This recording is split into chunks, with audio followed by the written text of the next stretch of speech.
पहली बार होगा लोकसभा स्पीकर का चुनाव। स्पीकर पर एनडीए और इंडिया में सहमति नहीं बनी है। ओम बिरला ने एनडीए से नामांकन किया तो वहीं के सुरेश ने इंडिया से नामांकन किया। इस वक्त की बड़ी खबर आपको बता रहे हैं। पहले खबरें ऐसी आ रही थी कि सहमति बन गई है, लेकिन उसके बाद बात यह सामने आई कि सहमति नहीं बनी, जिसके बाद एनडीए की तरफ से ओम बिरला को अपना उम्मीदवार बनाया गया है और के सुरेश को इंडिया ब्लॉक की तरफ से उम्मीदवार बनाया गया है। अब कल यानी कि 26 तारीख को 11 बजे वोटिंग होगी स्पीकर को लेकर, और ऐसा पहली बार होने जा रहा है इतिहास में जब स्पीकर को लेकर चुनाव होगा। और इस वक्त हम आपको दो तस्वीरें दिखा रहे हैं। पहली तस्वीर में आप देख सकते हैं किस तरीके से जब यहां पर नामांकन किया गया। ये उस वक्त की तस्वीर आप देख सकते हैं।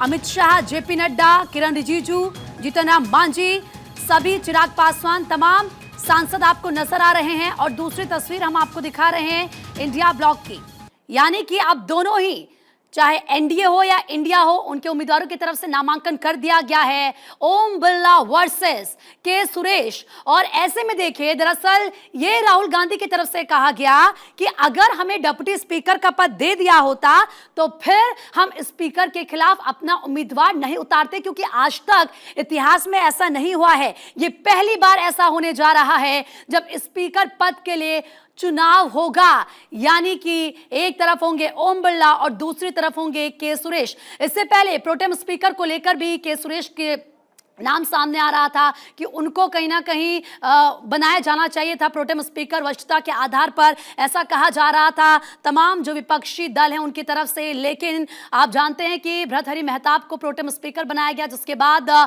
विपक्ष की नाराजगी भी सामने आई, अलग अलग स्टेटमेंट उनके सामने आए। लेकिन ये दो तस्वीरें आपको दिखा रहे हैं। ओम बिरला जो कि एनडीए के उम्मीदवार हैं, पहली तस्वीर आप देखिए जब उनका यहाँ पर नामांकन किया गया, और दूसरी तस्वीर आपको दिखा रहे हैं के सुरेश। इस वक्त राहुल गांधी क्या कुछ कह रहे हैं, सुन लीजिए आप। मानी गई, आप कंसेंसस की बात कर रहे थे। सर उन्होंने कहा कि शर्तों पर नहीं कर सकते राजनीति।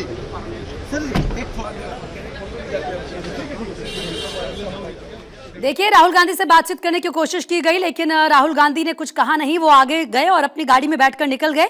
इससे पहले राहुल गांधी की तरफ से कहा गया कि कांग्रेस अध्यक्ष के पास स्पीकर के समर्थन के लिए राजनाथ सिंह का फोन आया था। विपक्ष ने साफ कहा कि हम स्पीकर को समर्थन देंगे, लेकिन विपक्ष को डिप्टी स्पीकर का पद मिलना चाहिए। और ये दो तस्वीरें जिनका जिक्र लगातार हम कर रहे हैं, देखिए अब जो तस्वीरें वो पूरी तरीके से क्लियर हो चुकी है, और क्लियर मैसेज यहां पर देने की कोशिश इंडिया ब्लॉक कर रहा है, विपक्ष कर रहा है। एक तरफ ओम बिरला जो कि एनडीए के उम्मीदवार बनाए गए हैं, उनकी तरफ से जब यहां पर नामांकन किया गया, जो तमाम सांसद हैं, देखिए आपको गृह मंत्री अमित शाह नजर आ रहे हैं, जेपी नड्डा नजर आ रहे हैं, इसके अलावा किरण रिजिजू को आप देख सकते हैं, जीतन राम मांझी, ये तमाम सांसद नजर आ रहे हैं, चिराग पासवान। और दूसरी तस्वीर में आप देख सकते हैं कि विपक्ष की तरफ से एकजुट होने का भी यहाँ पर मैसेज दिया जा रहा है। अब देखिए आप, कहीं ना कहीं ये जो पूरा मुकाबला है ये रोमांचक इसीलिए होगा क्योंकि एक तरफ एनडीए की तरफ से ये मैसेज देने की कोशिश की जाएगी कि देखिए हम सब साथ हैं, यानी कि शक्ति प्रदर्शन के तौर पर भी ये तस्वीर सामने आएगी। लेकिन दूसरी ही तरफ ये लिटमस टेस्ट के जैसा भी होगा, क्योंकि 240 का आंकड़ा है, बीजेपी के पास अकेले बहुमत नहीं है और एनडीए की सरकार है, यानी कि सहयोगी दलों के साथ मिलकर ये सरकार बनी है। और ऐसे में विपक्ष कोशिश करेगा कि वो बाकी जो सहयोगी दल हैं एनडीए की, उनसे बात करे। लेकिन विपक्ष अपने आप को एस्टैब्लिश करने की कोशिश कर रहा है। इस बात से ये साफ संदेश जाता है। ओम बिरला की अगर बात करें, देखिए राजस्थान के कोटा से वो सांसद हैं। 2019 में क्योंकि उनको अध्यक्ष बनाया गया, स्पीकर बनाया गया, उन्होंने बहुत बेहतरीन प्रदर्शन किया।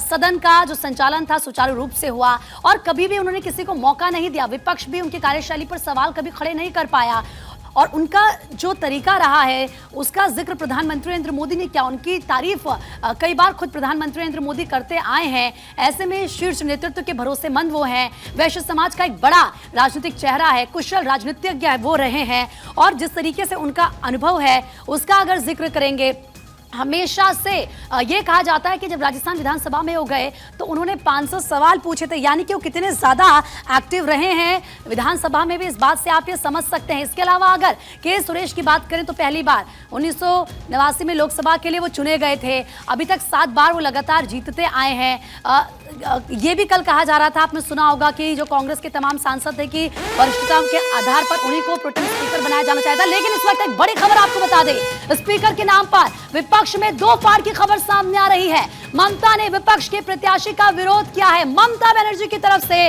विपक्ष के प्रत्याशी यानी कि के सुरेश का विरोध किया गया है। बड़ी खबर इस वक्त की आपको बता रहे हैं, विपक्ष एक साथ नजर नहीं आ रहा है और अब सवाल यह है कि जब विपक्षी साथ नहीं है तो कैसे एकता का संदेश यहां पर देने की कोशिश की जाएगी। और सोचिए, अभी तो कल से ही संसद का पहला सत्र शुरू हुआ है, दूसरी तरफ एनडीए की तरफ से एकता का मैसेज इससे पहले टीडीपी और जेडीयू क्लियर कर चुके थे कि जो भी बीजेपी फैसला लेगी स्पीकर को लेकर हम साथ रहेंगे। और देखिए दूसरी तरफ अगर आप इंडिया ब्लॉक की बात करेंगे, कई बार हमने देखा, इलेक्शन में हमने देखा कि किस तरीके से फूट की खबरें सामने आ रही थी, लेकिन अब ममता बनर्जी पश्चिम बंगाल की सीएम की तरफ से प्रत्याशी का विरोध किया गया। हमारी पॉलिटिकल एडिटर अदिति नागर इस वक्त हमारे साथ जुड़ चुकी हैं। अदिति, एक तरफ एनडीए लगातार एकता का मैसेज देता है, संदेश देता है, पहले भी टीडीपी जेडीयू की तरफ से कहा गया था कि बीजेपी जिसको भी कैंडिडेट बनाएगा हम समर्थन करेंगे। दूसरी तरफ विपक्ष की बात करें, इंडिया ब्लॉक की बात करें, तो अब खबर यह आ रही है कि ममता ने जो विपक्ष के प्रत्याशी हैं के सुरेश, उनका विरोध किया है। अदिति, बिल्कुल, केरला से सांसद हैं 8 बार के, विरोध किया है और ये तस्वीरें अभी आनी बाकी हैं, लेकिन आपको कुछ अपडेट दे दें जो हमने तस्वीरों में सुनवा दिया है। पहला तो राजनाथ सिंह की हमने बाइट सुना दी। राजनाथ सिंह ने कहा कि अभी तो चुनाव तक हम विपक्ष से कई बार बात करेंगे। दूसरी बड़ी बात है, पीयूष गोयल ने कह दिया है कि स्पीकर और डिप्टी स्पीकर सदन का होता है, ना फिर किसी एक पार्टी का होता है।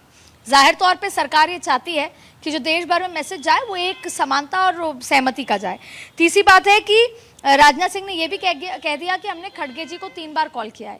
राहुल गांधी ये कह रहे हैं कि जहां पर कंस्ट्रक्टिव डिस्कशन की बात प्रधानमंत्री करते हैं वहां पर कंस्ट्रक्टिव मिसिंग है। अब तीसरी बड़ी बात है, जैसा आपने कहा कि ममता बनर्जी ने के सुरेश का विरोध किया, क्योंकि ममता बनर्जी से जुड़े सूत्रों का ये मानना है कि हमसे पूछा नहीं गया। भले ही इंडिया गठबंधन का बाहर से, लेकिन हम इंडिया गठबंधन के साथी हैं और ऐसे में ममता बनर्जी से पूछा नहीं गया, जिसको लेकर ममता बनर्जी ने विरोध किया। और ये पहली बार एकजुटता पर ये सवाल उठता है। अब ममता बनर्जी से मल्लिकार्जुन खड़गे बात कर रहे हैं और देखिए सबसे बड़ी बात है कि ममता बनर्जी और कांग्रेस के बीच की जो खटपट है वो चलती नजर आती है। संभवतः मल्लिकार्जुन खड़गे, केसी वेणुगोपाल ममता बनर्जी से बात करेंगे और उनको इस बात के लिए बताएंगे कि इस समय एकजुट ना होना सही नहीं होगा। और ये भी कहा जाएगा कि हम प्रयास कर रहे हैं, आंकड़ों के लिहाज से डिप्टी स्पीकर नहीं बन पाएगा, लेकिन ममता बनर्जी का ऐसा कहना और ममता बनर्जी के वोटिंग पैटर्न में अगर कल ये नजर आता है तो कहीं ना कहीं एक झटका होगा, विपक्ष की एकजुटता पे सवाल होगा। लेकिन फिलहाल बयानबाजी चालू है, फिलहाल स्पीकर के चुनाव जो इतिहास में पहली बार है उसको लेकर